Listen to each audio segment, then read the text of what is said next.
We're exploring digital health, the digital transformation of healthcare with a senior leader of the World Health Organization. Bernardo Mariano is Chief Information Officer and Director of Digital Health and Innovation at WHO. The World Health Organization, which I will refer to WHO, is a 194 member state organization with over 150 offices around the world. And our main strategic targets for the next 4 years until 2023 is centered around what we call it the triple billion target, to make sure that by 2023, 1 billion more people enjoy better health coverage and health services, 1 billion more people enjoy better health emergencies, and 1 billion more people have a better health and well-being. What is your role? My role as a Chief Information Officer and Director for Digital Health and Innovation is to ensure that the quality of healthcare delivery, the quality of health services, the expansion and accessibility of health services is enhanced. And the achievements of our Sustainable Development Goals by 2030 are accelerated with the digital transformation. How does digital health achieve these goals or support the achievement of these goals? Digital healthcare sector is quite behind compared to other sectors that have gone already to digital transformation. And we have some that have gone smoothly, but also we have some that have gone through that transformation with some unintended consequences. So as a normative agents and the scientific organization, we want to make sure that the global issues such as interoperability, the health data regulation, how AI is used for diagnosis, how we ensure that as the world goes and it transforms into the digital ecosystem, all the gains that we achieved on elimination of diseases, all the gains that we want to achieve to eliminate the existing diseases, we do it better, we achieve it quicker, and we really meet our targets, both at the triple billion target, but also the SDG targets. One of the key issues is this notion of partnership and ecosystem. And when we talk about the digital transformation of healthcare, there are now many parties that are involved. And I know that this is something that you've given quite a bit of thought to. Partnership is key because the ecosystem, which is composed by companies, people, government, things that are connected through a platform to share an outcome. If in these different parts of ecosystem, be it infrastructure, be it regulation, be it the people, if they are not connected and they are not delivering the best in that particular area of the ecosystem they are responsible for, then we will have not so good outcome. We might have actually unintended consequences. And I can give you an example of an ecosystem that somehow was created to bring benefit, but had a negative unintended consequences. For instance, the reappearance of measles in countries that measles was already eliminated through and the anti-vaccine movement used platforms such as Facebook, Google, and Amazon, the tech giants, to really campaign against vaccine, which resulted in reappearance of measles in countries that had eliminated. So an intended consequence of the ecosystem, if the ecosystems, different entities of the ecosystem do not work together, then we will have problems. And therefore, in my view, I think if we don't look at the digital health through a whole ecosystem, and then the partnership of the players of that ecosystem is not addressed correctly, we will not achieve the gains or the promises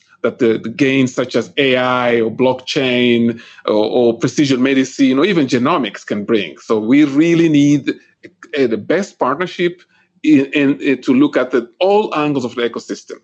Bernardo, you've just raised two distinct issues. Number one is technology. You mentioned AI, machine learning, blockchain. At the same time, you've just been describing, could we say, what are really social dimensions, these dimensions of use of social media, sharing information, and the use of these ecosystem platform companies who are not healthcare providers, but they are playing this crucial role. We see this the two sectors, the tech giant or the technology sector and the life science and pharmaceuticals coming together. And those two sectors have different cultures. The tech giants, the technology is a culture of a fast-paced, minimum viable product delivered. And the life science and pharmaceuticals have highly regulated because they don't do no harm, ensure test and trials. And by having these two in industries coming together, it's important that the quality of the health care delivered is not affected. It's important that the positive health outcome is enhanced. It's important that the cost of healthcare is reduced, because the global problems right now that we have includes half of the world population that has no access to healthcare, includes 100 million people per year that go out of pocket because of health expenses.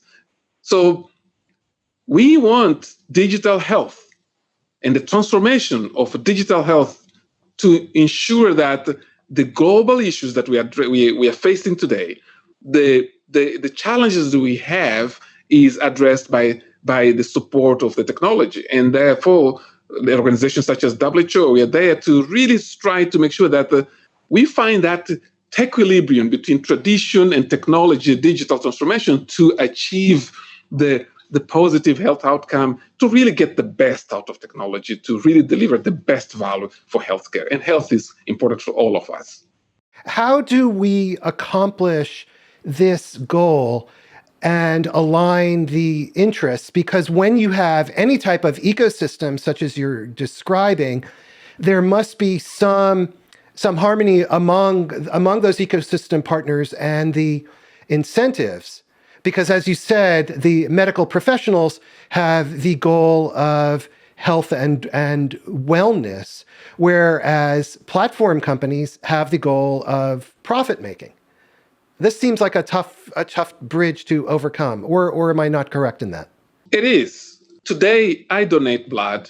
People donate organs. As we go in the life science and healthcare sector, contribution to the global health is enshrined in the culture of health sector.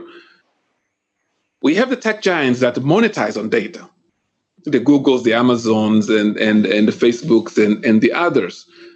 So how can we strike the right balance to ensure that as data is seen as the new blood and is monetized by some, while the academia needs research data to really bring about evidence about of some of the gains that we need to make in some of the rare diseases. So a right balance is important. And when I go into a conference where most government officials are there and they say data should be demonetized, and everybody raises their hand and say yes. If I go to the private sector meeting, I say data should be demonetized, and they look at me as, where am I coming from? So we need to strike the balance between demonetization of data for research and monetization of data, but to ensure that we have equitable share of that monetization. And currently, platform owners own, and basically they take the biggest share. Now, to do that, we need to bring some sort of international standards on data regulations to ensure that as we monetize the health data, we ensure that it also helps reduce health costs or health insurance costs of the people that will donate or will give data to that is monetized. But we should not shy away or leave the principle of free data or free data flows for research to achieve the health gains is important. So we should not shy away from that. So the two, we need to strike the right balance. And it's not an easy balance, but to do that, the partnership between these three, the sectors is important. What's the role of WHO, the World Health Organization, in helping bring these multiple parties together to strike this balance and align the incentives so that the ultimate benefactor are positive health outcomes? We have a convening power to bring different stakeholders with different interests in the table to try to achieve that balance. No matter how difficult the balance it is to achieve, but to achieve the balance to ensure that the interests of the different stakeholders is taken in consideration as we develop tools, systems, solutions that improve health coverage, improve healthcare services. And the convening power of WHO is something that we believe all sectors should leverage, and we are very much aware of, and our member states actually asked us to ensure that some of the key issues, such as interoperability, such as minimum health records or minimum patient health records, or other issues around the genomics and the ethical issues. So those are some very difficult issues that if we just leave them unattended, the unintended consequences on health will make us move backward in some of the diseases that we already tackled. We do have a question from Twitter, and Arsalan Khan is asking, he says that digital transformation requires process optimization first, and then technology implementation second. And so how does WHO look at these two things, the processes and then the implementation of technology? In addition to process and technology, we have people. The tech giants are currently reaching the consumer base, basically reaching the people. And the processes that the technology, the companies use is basically minimum viable product and adoption by user. On the other hand, if the World Health Organization does not operate in that space, and we continue to say, look, we will just provide our guidelines and recommendations and norms and standards for policymakers, we will miss a large set of population. So in the end, between technology and processes, we have a person at the end of the line. We have somebody who is worried about their health and well-being. We have somebody that is has health issues. So we want to make sure that processes, technology, and people strike the right balance to achieve the well-being or to achieve a better diagnosis, to achieve that better outcome, health outcome, and to make sure that we also don't contribute to the digital divide, because after all, 49% of the world is still not connected to the broadband. So we do have also the responsibility to ensure that the gains of technology, processes, and people does not just benefit 51% of the world population. It should benefit 100% of the world population. So in that ecosystem of digital health between process technologies and people, we also have to think about the other side of the world that is still not connected. We have another question from Twitter, a very interesting question. And Kanupriya Agarwal asks, what is the role of academia, do you see, in moving forward with the intersection of public-private partnerships, especially when real-world evidence is needed, is required? The role of academia, which is very key. I mean, the partnership model that is required for digital health should involve private sector, academia, and public sector. And these three sectors normally don't operate in the same ecosystem. I have to say at WHO and the UN, we always say private sector have a conflict of interest, and the public sector, I'm sure the private sector say UN doesn't move at the pace that they move. and academia is an interesting player to really glue these two sectors, but also to bring this to pilot some of the concepts, to accelerate some innovation, to also operate in this space where evidence is not there. I mean, if you ask for evidence of AI for health today, we don't have scientific evidence to say AI will change the way and will improve, largely impact the healthcare ecosystem. But we also have to make sure that we navigate across this hype that that AI, for instance, has. The word itself, artificial intelligence, is a hype.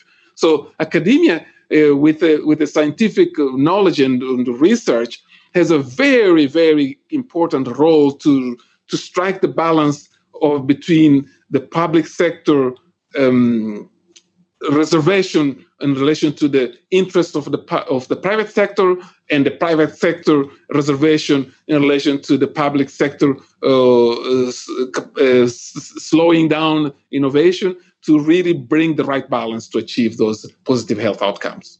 And what about the role of government in terms of supporting healthcare innovation, as well as the broader availability of healthcare? On the innovation space, I mean, there are three areas that, at least within World Health Organization, we are operating. One is, of course, the innovation internally, but the two areas that are very important, and one of them is more important than the other, one is the incubation, right? The private sector, and then a number of multinational and international intergovernmental organizations plus NGOs are operating incubation spaces for innovation.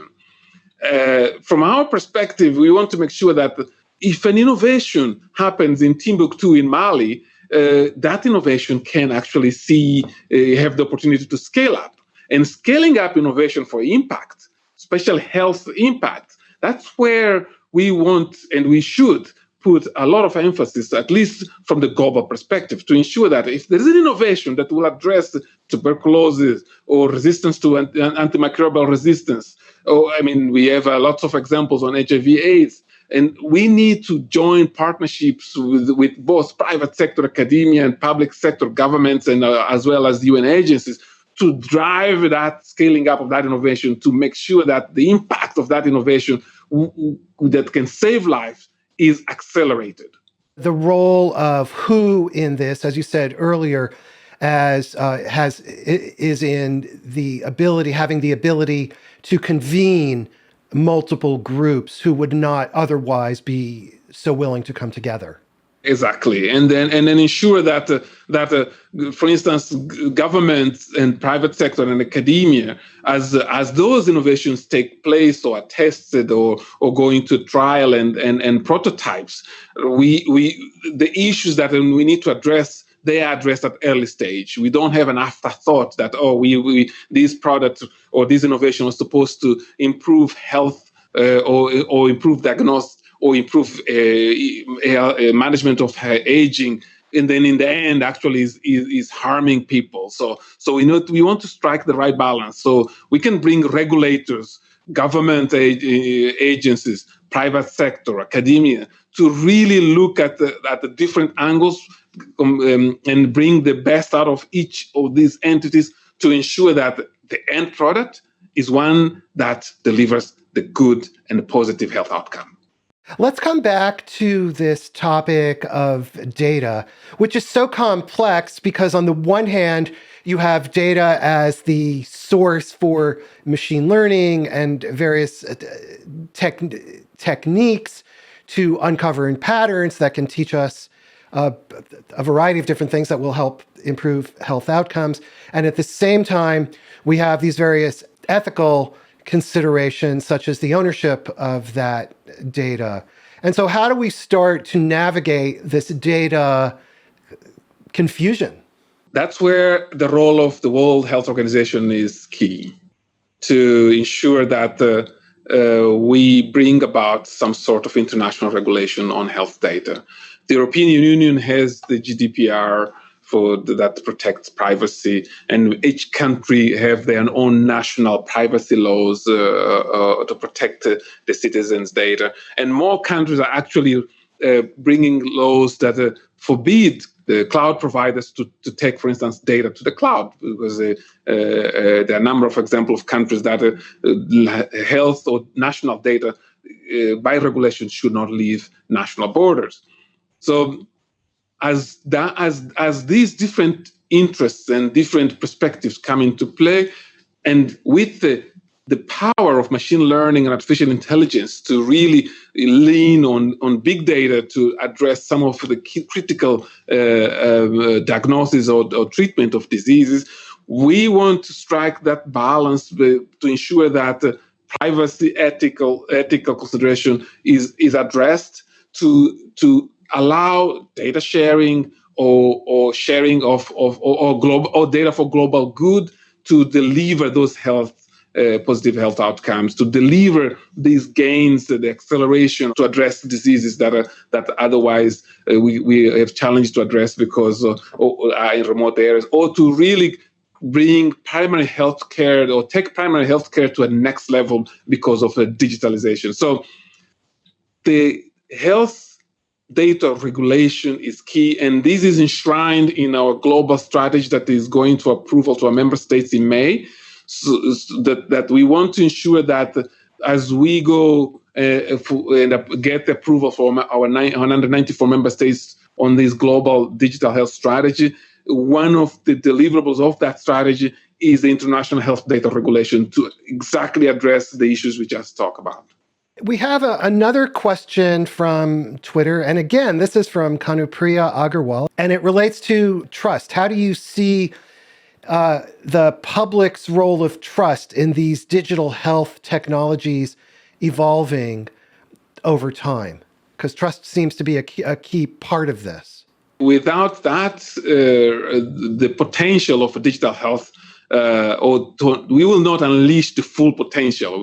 Some gains can be made, but the full potential will not be unleashed.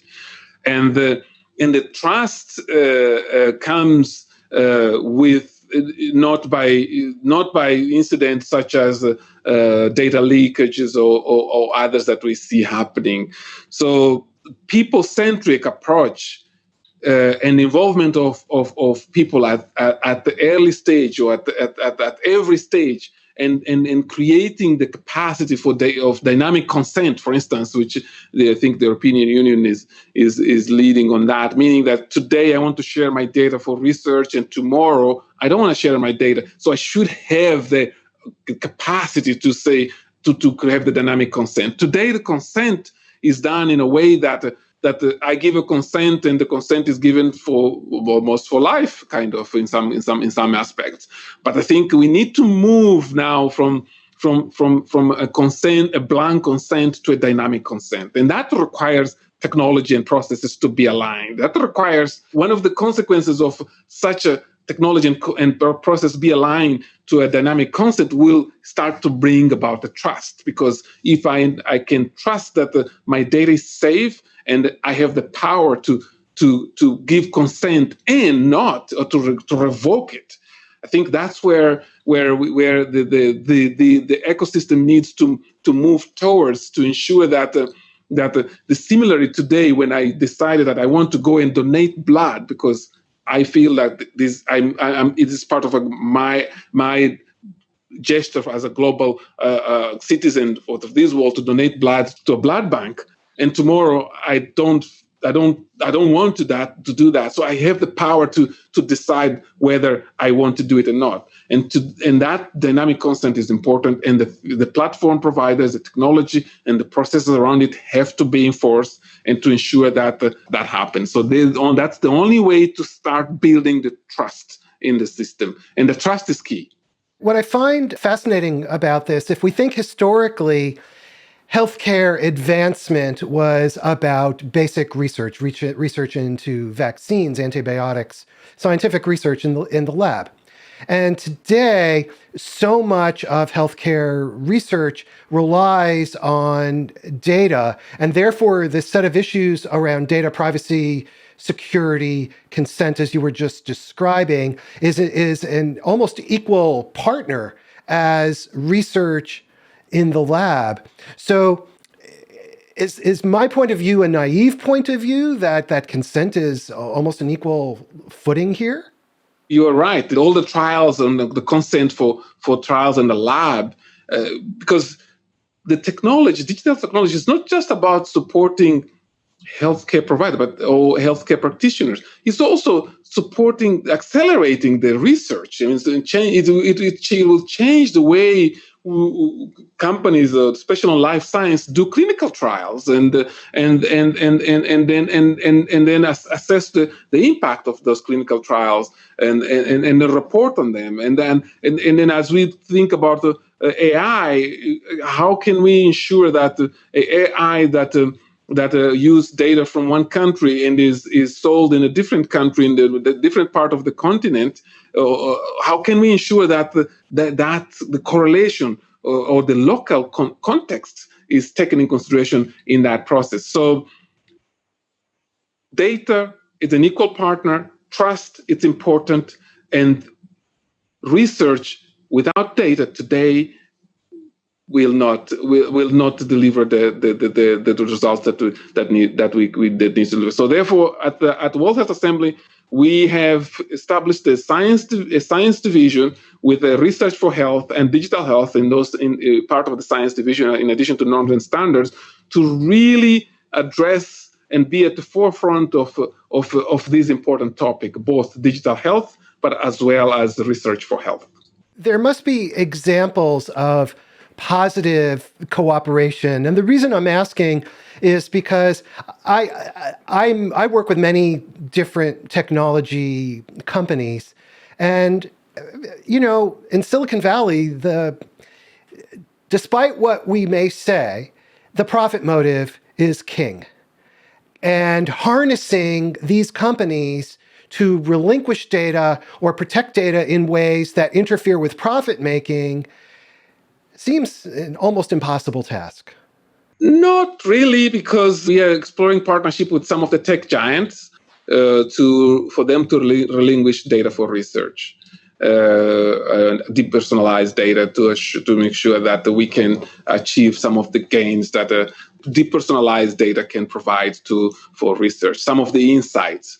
It's true that there are some companies that are holding their data too close to their chest because they want to monetize it. It's true that is happening. But some of the tech giants, they realize that free data can actually, one, address some of the global challenge, but also create even new business avenue.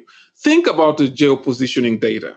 Satellites were launched, and we have a GPS geopositioning all over the world. It creates new insights. It creates new business. So the fact that some of these depersonalized data for research is not made available to researchers, it actually might hinder those companies to actually find new business models. So from our discussions with some of the companies at Silicon Valley, I was there a month ago with a number of my colleagues. They realized that, yes, we have to partner to ensure that data for research is freely available. Changing business models become a very important part of this overall digital health landscape as well. Yes, you cannot bring the physical ecosystem rules and procedures into the digital ecosystem because they don't work. Just to give you an example, we recently classified gaming disorder as a disease. Is now part of the International Classification of Diseases, ICD-11. And in that classification, gaming disorder as a disease happens in the digital ecosystem today. We not talk about kids that go and play in the garden with their friends. We're talking about kids that spend hours in the digital ecosystem playing games in that ecosystem. So to ensure that we deal with that issue, we need to operate in the ecosystem itself and not outside. We shouldn't wait until the gamers get to the point of classifying that gaming as a gaming disorder to say, look, now go to the hospital to get treated. But we have to start right inside that gaming ecosystem. So the digital ecosystem, and as part of our strategy, we have one of the outcomes that one of the products we want to have is a guidance on virtual hospitals, because we want virtual hospital. It's about having hospitals in the digital ecosystem. Today, that might sound like a science fiction, but that's what the world is moving towards in a way that the digital therapeutics, so software apps can manage diseases, but also diseases that need to be managed from the digital ecosystem before we even reach the hospital. This coming together of partnerships, ecosystems, data, and new techniques such as machine learning, could we say that's the foundation together with new business models? Is that the foundation of digital health and digital transformation of the healthcare system, I guess would be the right term? Yes. In addition to that, the academia has to also change. I mean, a medical doctor curriculum has a very small percentage of technology inside.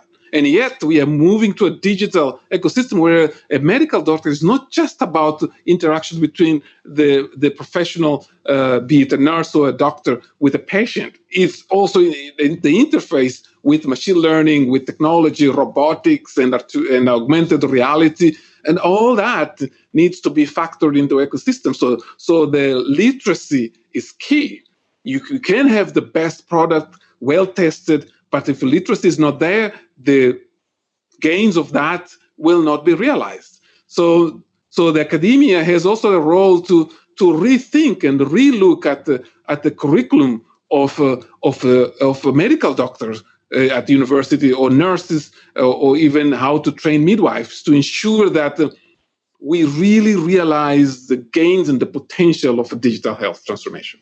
What about the impact of all of this on healthcare providers and them, and healthcare doctors and nurses maintaining their relevance as we're going through this change? If you remember, in the 80s, there was the boom of robotics on, I think, was the transport car industry, where there was this perception that computers or automation will make people lose jobs. I think over and over, technology has proved that actually it's creating jobs. It's true that the professionals have to gain new skills. So reskilling doctors and repurpose some of the training of the doctors is key to make sure that we continue to achieve that coverage that we need. We continue to expand access of healthcare. We continue to actually even reduce the costs. And perhaps in the future, we will have an artificial intelligence assistant to the doctor, or we will have perhaps a triage based on AI in the hospital that will reduce the queuing. But what is important, what we want to see is that a patient that should go to the secondary, tertiary care does not get stuck into the primary care. Meaning that if it's a patient that needs to see a specialist because he or she has hepatitis C and living in a very remote village, she shouldn't or he shouldn't be stuck in the primary health care to the point where when he or she reaches the specialist, the disease is developed beyond the stage that the person can be saved. So efficiencies in the hospitals, efficiency in the healthcare practitioners, efficiencies of doctor-patient interaction has to be looked into as we move towards that digital transformation of healthcare. Don't we also run the risk, as we're attempting to make healthcare more widely available and more effective with these new digital techniques, aren't we running the risk of increasing the digital divide? We will, if we don't bring those low-resourced communities into perspective. And I challenge even the concept of low and middle-income countries, because low-resourced communities exist everywhere. both in countries that are high income, the countries that are middle income, in the countries that are low income. So the low resourced communities should not be forgotten. The issues that the challenges that they have with vis-a-vis access, vis-a-vis cost of healthcare, vis-a-vis health insurance, vis-a-vis aging, should not be underestimated. So we need, as we move forward, to ensure that the inclusion is a key element of the digital health transformation. We need to make sure that accessibility is a key element of digital health transformation. So that's where we will see gains that will narrow that digital divide. That we'll see gains that will see these low resourced communities getting great benefits with telehealth, telemedicine, telehealth, and others. We need also to see regulations that promote telemedicine, to ensure that doctors can be remunerated as they practice telemedicine. We need perhaps new certification on telemedicine to ensure that a doctor sitting in one country can practice telemedicine to a patient in another country. So those are some of the rules that we have in the physical ecosystem, where as a medical professional, I have to be certified by a national authority in the country, where the digital transformation now is challenging that, because the medical professional can be sitting in one country and providing or diagnosing a patient in another country. So what are the rules and the regulations and issues we need to look into that, to look into, to make sure that these achieve the universal health coverage. These support the access to health. If a country in Europe is missing, has deficit on nurses, how can we ensure telemedicine or remote telehealth allows that gap to be narrowed? So yes, there are lots of challenges, but also there's a lot of opportunities, and we just need to strike the right balance to make sure that we achieve them. Another component of this equation then is support of these new technologies, new business models, and new innovations by government policies that make them possible. The role of governments to ensure that the innovation for health is supported, it's important. The role of governments to ensure that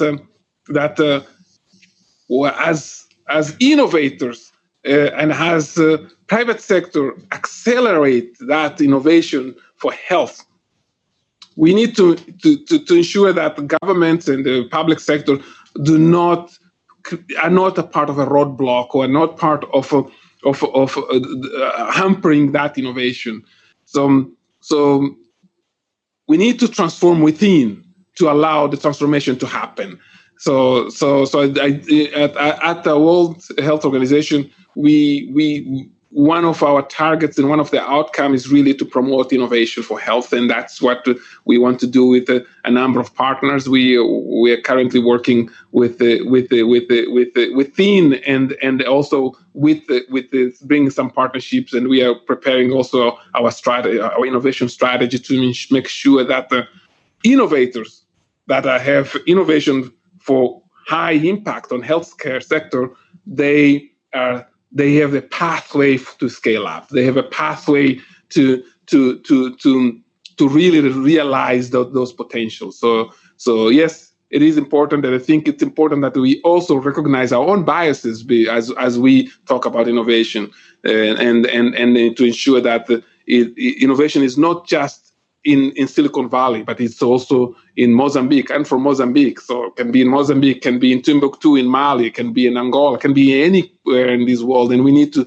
make sure that as innovation happens, regardless of the country location of that innovator, there is a pathway to scale up, especially if it's a good innovation that really has the high impact. We have another couple of questions from Kanupriya Agarwal. She's really on a roll today. And let me ask you these, and then I think it's going to be time to finish up. So number one is, she asks about the funding and what is the evolving role of venture financing for digital health innovation for the global good? This touches that area of scaling up. So venture capital, development banks have a key role to scale up or to support innovation scaling up, and special innovation that has high impact. And at WHO, this is a key element in our strategy to ensure that health innovation for impact is scaled up, finds a pathway to scale up. Think about the Ebola crisis in West Africa, DRC, and other countries. I mean, it's there to achieve or to succeed in managing that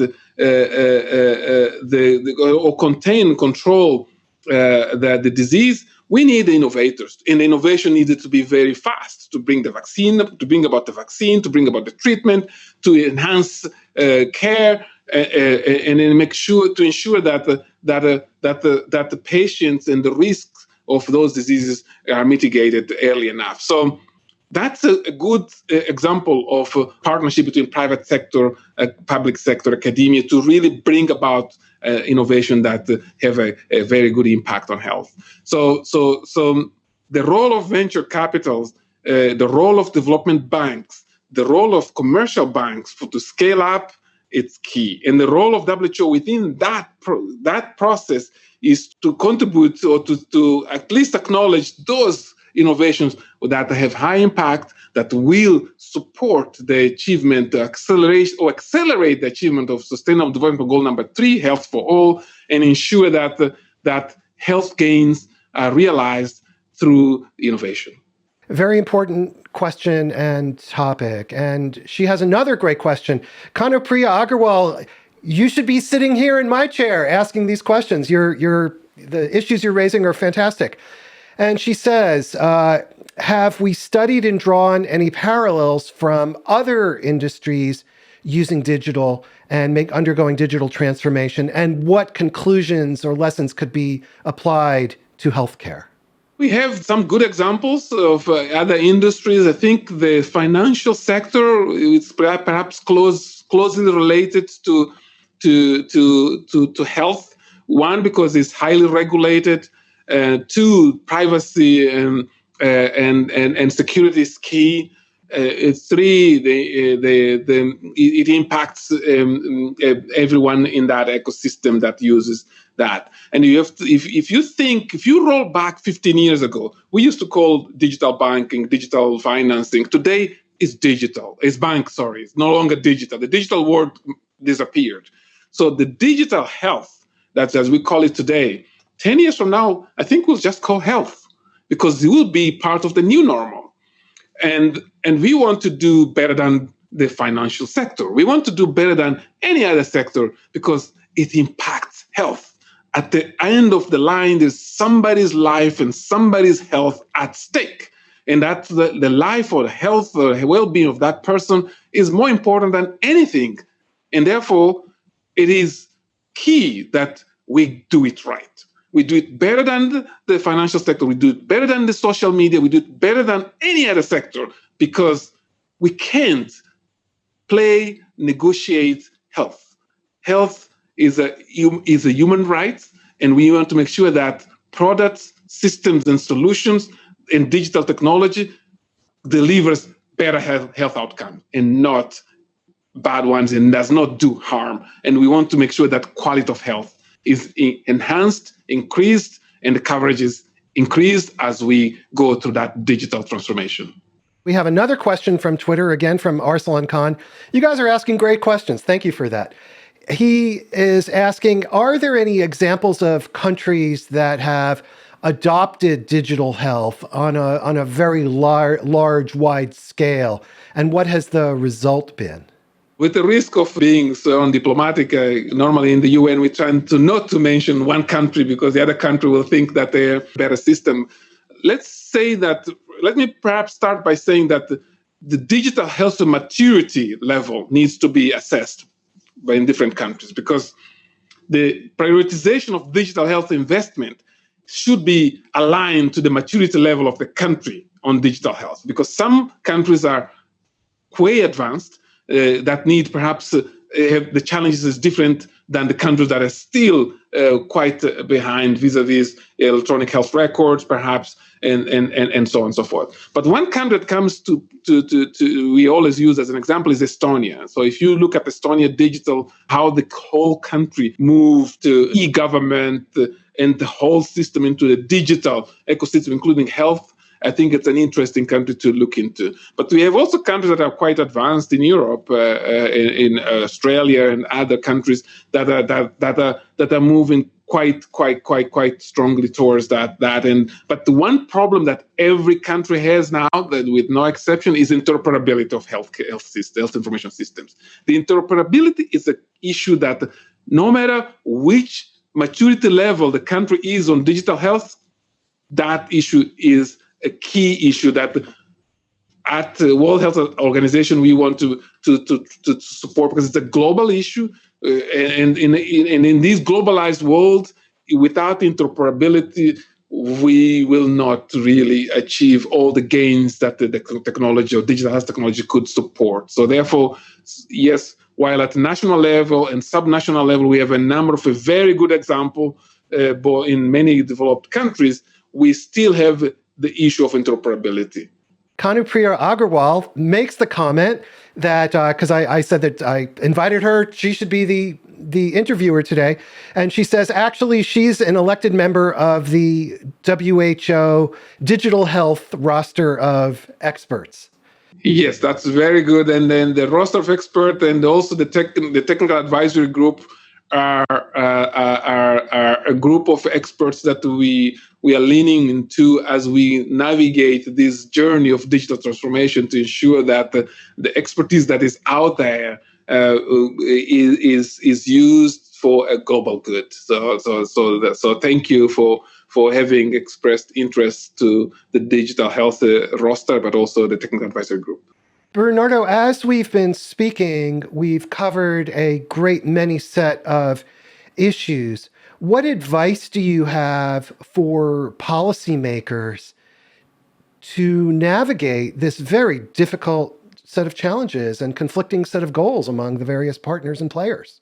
I think that policymakers have, talking to the Minister of Health of Mozambique, who's a good childhood friend. And one of the challenges, and a number of them came to us and in a number of meetings that we had, especially in the last World Health Assembly, is really the prioritization of the investment and sustainability of that investment. So I mentioned to you that the digital health maturity, I don't want to call it the index, but the maturity level, it's important that countries understand what is their maturity level to then, and we can support on that front, to then create a roadmap on investment priorities, because investment priorities will define how well and how solid is that investment and how sustainable is that investment. Because if a country does not have an electronic health record and it goes and implements a system for delivery or or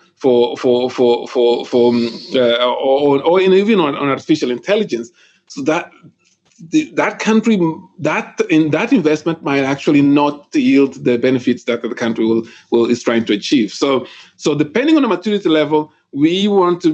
The advice for policymakers is look at your maturity level, look at your investment priorities, and address the areas or diseases that are more prevalent in your country where digital health can support. If it's diabetes, how can digital health support a reduction or a better management of diabetic case? There's 1 billion people who have suffered with uncontrolled hypertension. So if hypertension is an issue, how can countries and how can that particular country look at the digital health technologies to address that particular disease? So then we also start seeing evidence of maturity level versus investment priorities and impact on the specific diseases of that country to really have that large impact. But also we have countries that even have access issues. So that's in most countries, primary health care is key. So having digital health to support primary health care it's another advice that I would say countries need to really make sure that they're part of their strategy. So with a global digital health strategy that is going to be approved by our member states in May, we want to make sure that we support countries in that particular journey. But we want to work, and we will work with a number of partners that either support these countries or fund these countries to ensure that the investment priority is aligned to the maturity level and delivers the positive outcome to ensure that there's a sustainable model, but also there's a very high impact on the health of the population of that country. What advice do you have to healthcare providers and hospitals and hospital administrators on managing their own transformation so that they can keep up?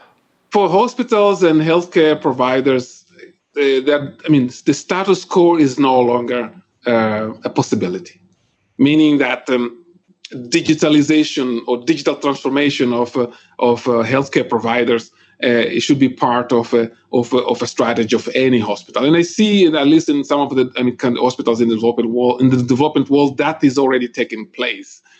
But what is even more important is literacy, as I mentioned before. We want midwives, nurses, doctors to really maximize the potential of the digital health. And therefore, investment on literacy from hospital providers or hospital and healthcare provider is important. And that the other element that I want to make sure that the healthcare providers are aware of is who is going to buy who.